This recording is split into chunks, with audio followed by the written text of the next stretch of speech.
I would like to thank everyone again for coming this evening. My name is Bill Pearl, and I was a student here at the American College in Paris in May of 1968. And I'm the author of Hearts on Fire, Paris 1968, published this past May in Paris by Groupe L'Harmattan. The novel is structured as a fictional biography, with the protagonist, an American student, Robbie Sandberg, telling the story of his year at this school. This evening I'd like to take you on a tour of the book, sharing key passages of Robbie's adventure, born in my imagination and given birth by my pen. Some of Robbie's story may ring true, some not. Much has changed since 1968. The challenges of that day replaced by new ones, and I'll speak to that as well. So let's get started. Now you may ask at first, why did Robbie choose to come to Paris to study? Here's Robbie's answer. Chapter 2, page 16. Quote, I read about the travels to Paris by Franklin, Adams, and Jefferson in the 18th century, by Charles Sumner, John Singer Sargent, and Samuel Morse in the 19th century. I reveled in the powerful mystique of the lost generation, the Paris of F. Scott Fitzgerald, Ernest Hemingway, John Steinbeck, Ezra Pound. The epoch may have changed, but the allure lived on, no less strong a gravitational force than in generations gone by. Paris was a place I needed to go, even if I could not fully understand why. Perhaps it was the writer in me searching for inspiration, or the nascent political activist craving historical perspective. But mostly it was a place to escape an America that felt increasingly in disarray. Close quote. Now I'll digress from the excerpts for just a moment to say, as some of you may know from your studies, and I know firsthand because I was here then, that 1968 was a year of tremendous upheaval in America. The anti-war and civil rights movements were becoming more radical. There were riots in the inner cities, pipe bombs exploding, cars and buildings set on fire in America, the assassinations of Martin Luther King and Robert Kennedy. Here's Robbie describing how the tumult of that year and of that time affected his family and his decision to study here in Paris. Chapter 3, page 25. Earlier that day, President Johnson had announced another escalation of the war. That night we had family over for dinner, and my cousin Michael bragged about his plan to enlist in the army to help defeat the commies. Just hand me an M16 and I'll show those commies, he said, while munching on a well-done hamburger. We need to stop them from taking over the South. If we don't, that's great, my father patted Michael on the back and scowled at me. Michael, it's not that simple, I said. Oh, it'll be really simple, he responded, lifting his arms as if aiming and shooting a rifle. He was a tough guy, football player, the all-around jock who was as good-looking as he was brash. Michael, this war is more complicated, I said. It's a struggle that goes back in history to the colonialism, the occupation of Vietnam by the Chinese, the Japanese, the French, and now America. Oh, there he goes again, my educated son, my father said. You think too much and you talk too much, Robbie. But I've studied, and you're dead wrong, said my father. I shut my mouth and silently prayed for a letter of acceptance from the American College in Paris. I will spend 1968 in the safety of the City of Light. I will, I will. Close quote. So Robbie comes to Paris, thinking he's escaped tumult at home. Here's how he describes the moment he arrived in France, and perhaps the moment he discovered his love for this nation. Chapter 5, page 27. Stepping onto French soil that cool Saturday morning was like coming home to a part of me I had never met.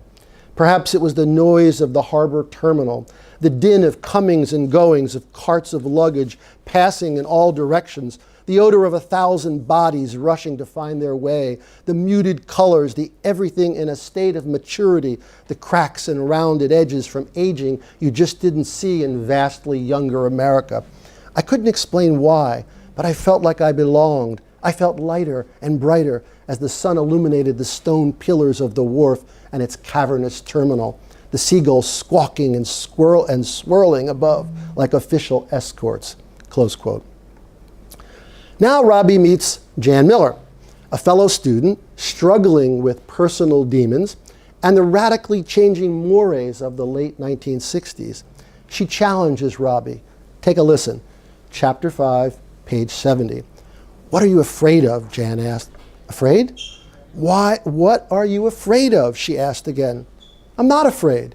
"Oh, yes, you are. Everybody I know is afraid of something." She persisted. "Okay, getting drafted when I get home and dying in some rice paddy in Vietnam." Right. What else?" She kept up the pressure. "Well, making mistakes that will mess up my life." "Anything else? Now dig for it." I hesitated as I thought, trying to be straight with her. Not measuring up, not being successful," I said. "That's a good one." "Now it's your turn," I said. "I'm not afraid of anything." Joan of Arc, right? "After what I've been through, Robbie, there's nobody who can hurt me. And I don't give a shit if I succeed or I fail." "Are you going to tell me about it?" "Let's head back. When I'm ready, I'll tell you." We sat on a bench to rest.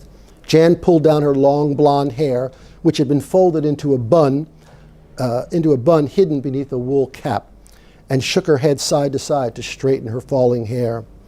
"I once did Abby Hoffman and Jerry Rubin at the same party," she deadpanned. "You what?" "I did, and it was fun." "At the same time? You've never done a threesome?" "No." "Afraid?" "I guess.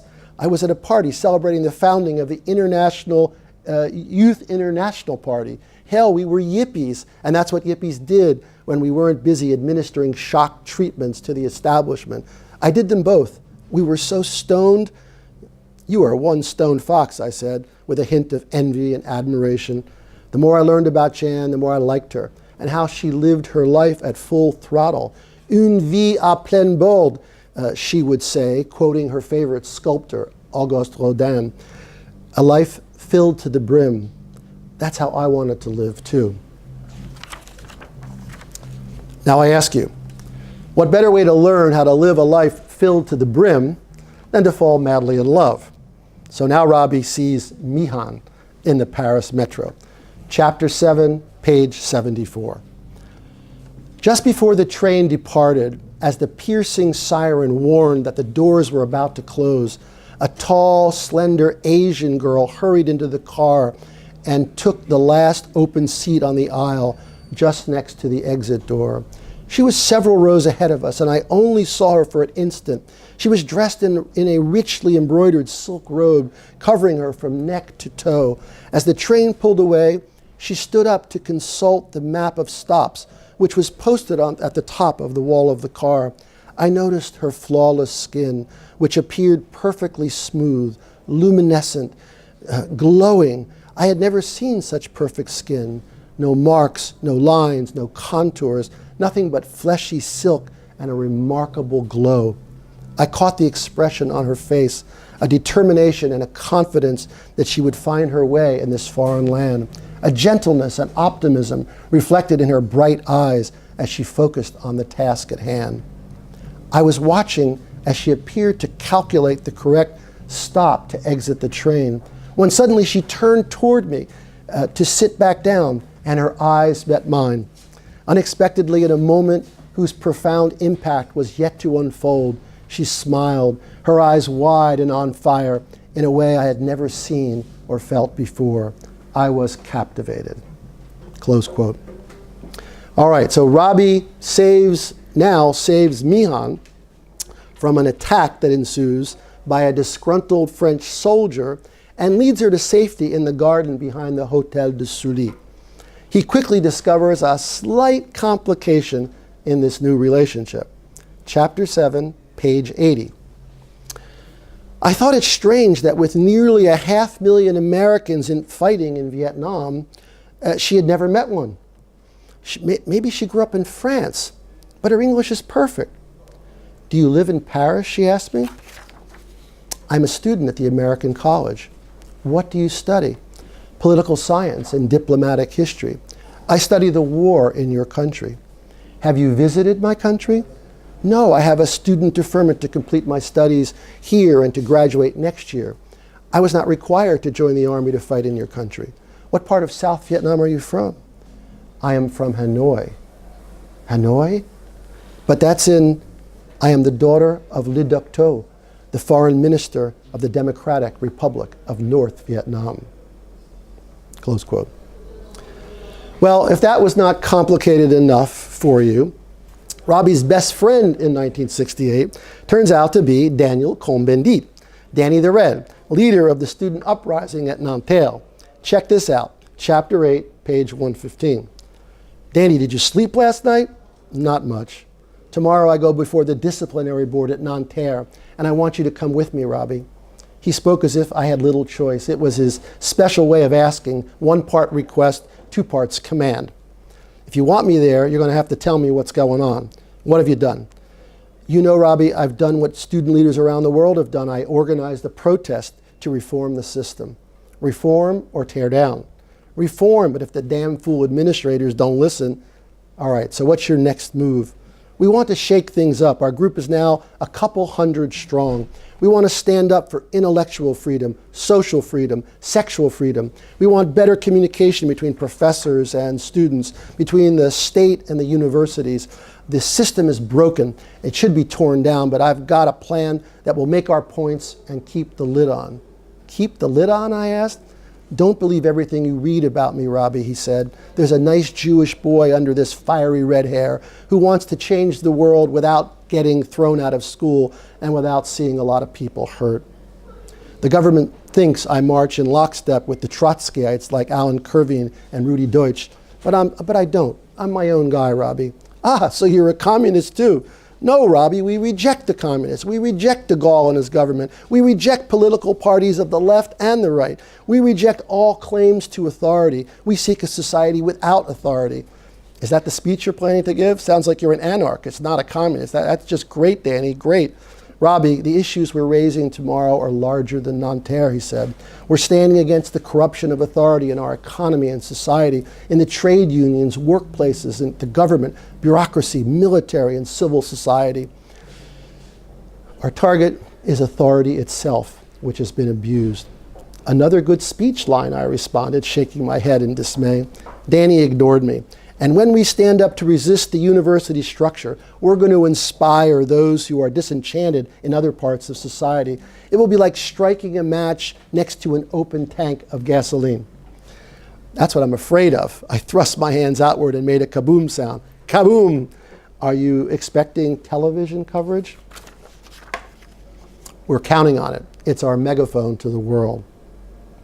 Now another digression to point out that the student engagé of 1968 really didn't have a central plan or organization, but were part of a movement that grew organically, crossing borders, upending establishments, a movement that went viral before the age of the internet.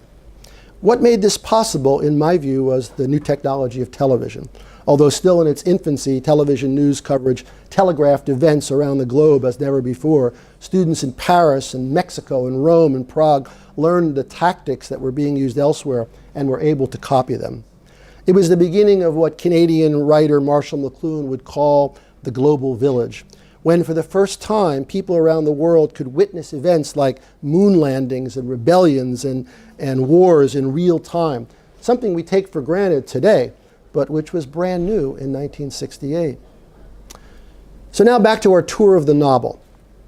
Robbie finds himself on the front lines of the student protest at Nanterre and in Paris. Chapter 9, page 134. I raised my fist. The crowd roared, surrounded the car, lifted me off the hood, and passed me above their heads to the front line of the still growing horde. I took the lead, feeling a power I had never felt before. Students to my left and right shouted encouragement as we marched forward, slowing only to pick up new weapons, broomsticks for clubs, garbage can lids as shields, chains, tire irons, bottles, and more cobblestones. Thousands strong, spirits high, we surged ahead and approached the line of CRS troops. This time, they did not fall back. Shields up, batons swinging, they moved toward us, tossing concussion grenades in our midst. I raised my fist and charged, the crowd following, all of us now in a full run, a frontal assault. I grabbed the shield of the first soldier I confronted and reached to pull his mask as the shield fell to the ground. All around me, students threw cobblestones and grabbed at shields and masks, taking blows from swinging batons. I could hear the cries of the wounded and the loud static of the police radios. Tear gas and black smoke from an overturned car set afire burned my eyes. The students so outnumbered the CRS that our onslaught stopped their forward motion. We had moved so swiftly and in such numbers they could not disperse us. I lay wounded on the ground and watched as the black-clad soldiers regrouped and moved back to the nearby walled estate from which they had come. My spirits soared as they retreated. The streets were ours again. Close quote. So when Danny is arrested, he gives Robbie a letter to deliver to his sister in the Marais. Mihan, who is closer and closer to Robbie, wants Robbie to meet her father, a leader of the enemy nation during wartime. Robbie's landlord in Paris insists he get out of the student movement and get off the streets. The doctor who treats Robbie's wounds says, you must retire from the revolution. No more wounds, no more demonstrations. Robbie struggles with what to do next. Here's chapter 11, page 158. I reached into my pocket and found the crumpled letter Danny had given me to take to his sister. I held it in my hand. I had just promised Madame Gumier would retire from the revolution. What kind of friend would I be if I did not keep my promises? What kind of student would I be if I did not stand up for changing what's wrong with the system? What kind of citizen would I be if I did not stand against war, racism, and anti-Semitism? And what kind of partner would I be to Mihan if I refused to meet her father? So much had happened so fast since I came to Paris. All my life I had done what my parents and the establishment expected of me. I took no risks, made no waves. Maybe I'm no longer the Robbie Sandberg I have been, but the Robbie Sandberg I am becoming. As I walked along the busy bridge crammed with honking cars and harried pedestrians, my thoughts crystallized. Still clutching the letter, I decided to turn around and head to Danny's sister's apartment at 7 Rue des Écouffes in the Marais. I could rest later. Close quote.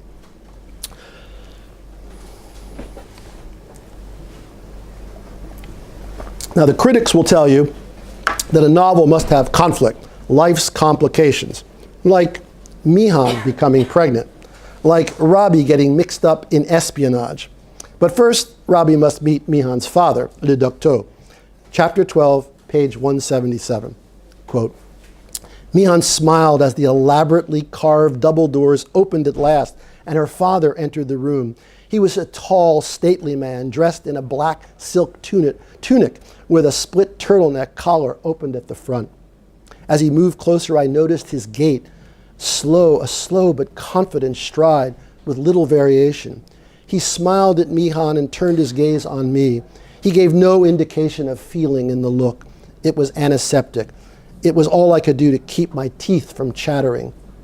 So you're the American who rescued my daughter, said Le Docteur without emotion, more a statement of fact than an expression of appreciation. Not sure what to do, I thrust my arm forward to shake his hand and knocked over the crystal tumbler in front of me, spilling ice water all over the table. Oh no! It's okay, Robbie, Mihan responded as she grabbed her napkin and began to sop up the water. There's little I can say in a favorable way about America or Americans, Le Docteur said, but I'm grateful to have my daughter safely back, and I want to thank you. Toe stood up and reached over to shake my hand. I stood and did the same. His grip was tight, but lasted only 2 shakes before he pulled away, and we both sat down. The conversation turned to politics. In my studies about the war in your country, I concluded that our problem has been more with your communism than with your nationalism. Were it not for that, I don't think we would be at war with you, I said, gaining confidence. Robbie, communism is the path we chose to organize our society, and it helped to move us beyond the Confucian roots of our past, which had kept our society static for centuries. Our historical circumstance led us to adopt the socialist path, But that does not mean we are a threat to other nations, and especially not to America.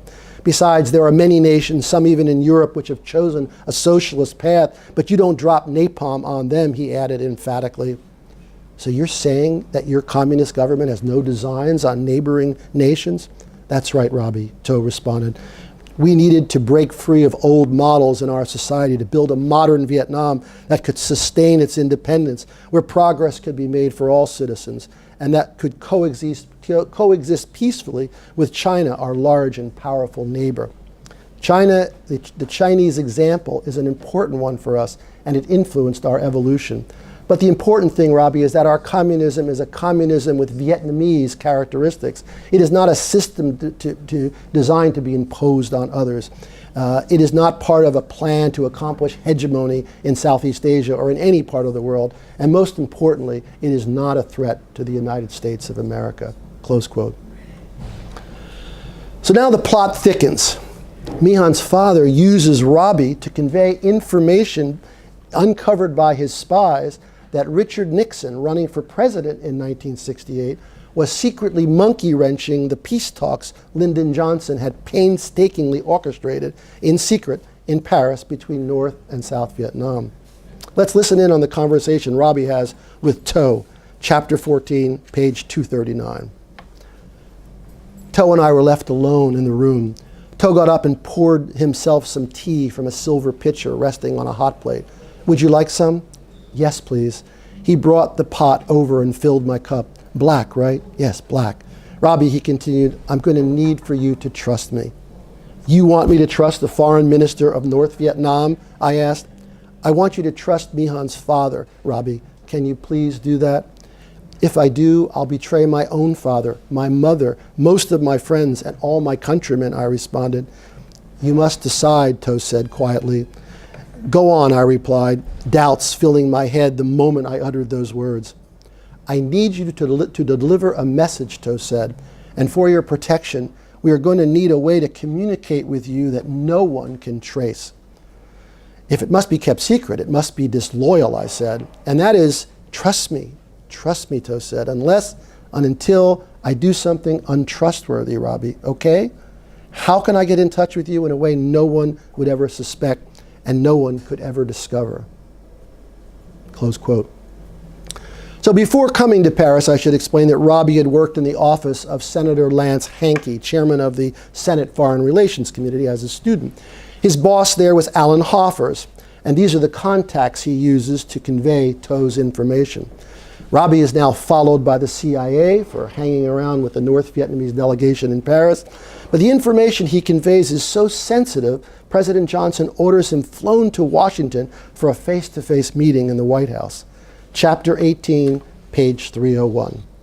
The president lowered his head and let his large body droop down, as if to convey he was out of steam. And in the moment of silence that followed, I realized I had witnessed a side of him that few had ever seen. LBJ looked up, his eyes on mine like lasers, and yet again moved his head next to mine, and in a whisper said, son, when you came here today, I really thought you might be leaving in handcuffs. There's an FBI team downstairs waiting for the word from me to arrest you, but that's not going to happen. I sighed deeply. The sword of Damocles lifted from above my head. Robbie, when you get back to Paris, there's something I need for you to do. What, sir? I want you to deliver a personal message to Le Duc Toh. Here we go again. From what you've told me, I think Toh likes you and trusts you. Please tell him I am willing to meet him halfway to get this war stopped. Tell him if we can establish some trust, we can get a bombing halt in place by Christmas. It will be our Christmas gift to the people of America and Vietnam. I sat down dumbfounded. Now, not a word of this to anyone, he warned. Not to your old boss Hoffers or Senator Hankey or anyone. Mr. President, Lady Bird Johnson then entered the room. Lyndon, we have breakfast with the Fulbrights in 45 minutes. You've got to get ready, she said. I must have appeared ghost-like, the blood having drained from my head, the empty capillaries in search of replenishment to bring the color back to my vacant face. Time to move along, son, the president said.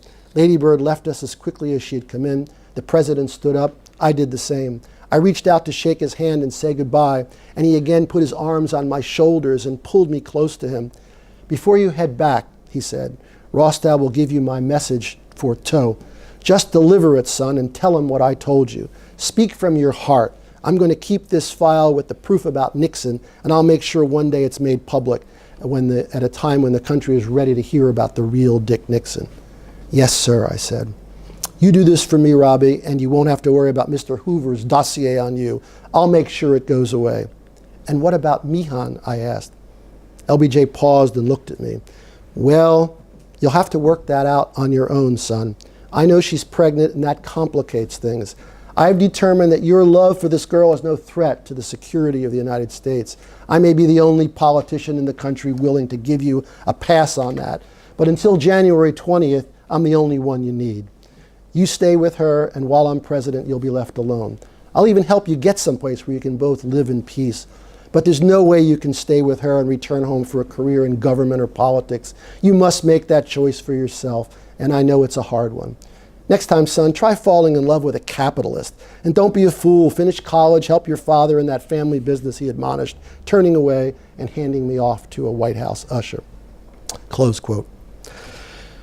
So Robbie returns to Paris, carrying the secret letter from LBJ to Le Ducteau. He can't wait to see Mihan again and tell her what has happened. He races to the hotel where the North Vietnamese delegation is staying. Chapter 19, page 305. I entered the ornate lobby of the Client, the president's message safely tucked in my jacket pocket. As instructed, I would hand it directly to Toh and tell him what LBJ asked me to say. No one else, Rostow had admonished, handing me 2 sealed envelopes, one for Toh, the other a personal letter from the president to me. I approached the front desk, looking from side to side, searching for Mihan. I longed to see her, to embrace her, and to tell her what happened. With LBJ's promise of protection, I was confident we would find a way to stay together. She would be happy I was bringing this message, and her father would be grateful. He would help us too, I thought. This was our ticket to stay together. I rang the ornate bell sitting at the front desk and waited for a clerk. At last, the clerk arrived and greeted me, and I asked her to announce my visit to the 4th floor to see Mihan, just as I had on prior visits. I gave her my full name and handed her my passport, expecting her to accompany me to the private elevator. She studied the passport and asked me to wait before she disappeared into the back office. A moment later, the clerk returned with another woman who introduced herself as Madame Sibel, the front desk manager. She too carefully examined my passport. She looked me over and invited me to follow her. But instead of taking me to the private elevator or the stairs I had used on my past visits, she led me in a different direction. Is this the way to the suite, I asked?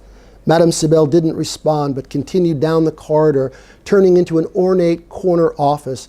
On one side, I could see the American embassy across the street through the large, partially opened French windows. On the other side of the window, it looked out onto the front portico of the great hotel. Please sit down, Mr. Sandberg, Sibel said graciously. I have a letter for you. I sat on the richly upholstered couch across from her desk. A letter for me? She handed me an envelope with the name Hotel de Client embossed in gold. I am very sorry, Monsieur Sandberg, she quickly added, but the guests on the 4th floor have checked out. They left last night. Mademoiselle Mihan left this letter for you, she said, gazing at me now frozen before her, the letter dangling from my right hand. I opened the letter. My Robbie, without warning, Father has decided to send me back to Peking to end my pregnancy and continue my studies. For security reasons, he has moved the delegation to a new hotel. I am so sorry I could not tell you in person, but he did not tell me until the last second when all the arrangements had been made and I could not reach you. If I had, I think it would have only caused us both more pain. So maybe your reading this letter is the best way for us to say goodbye. As a Buddhist, I try to live my life doing no harm, but I find in this moment, if I abandon my family to stay with you and have our child, I do them great harm. And if I abandon you to be an obedient daughter, I do you and me great harm. There is no decision here that I feel good to take, but I know you too have a family and a home in America. How did you think it went? It went really well. Did it? Yeah. Really? Really well. Okay. Very engaging. Oh, good. Yeah. I like the quotes as well. It worked out all right? We were able to follow through the quotes to the... It was actually a nice way. Like, it makes you want to learn more. Okay, well that's good. That's what I was... Yeah, you've left a mark. So now we need to read the book. Thank you. But I still have a problem believing purely the fact that it's purely fiction. I think for such a That's what's so great about it. Yeah. It could potentially be true, you know?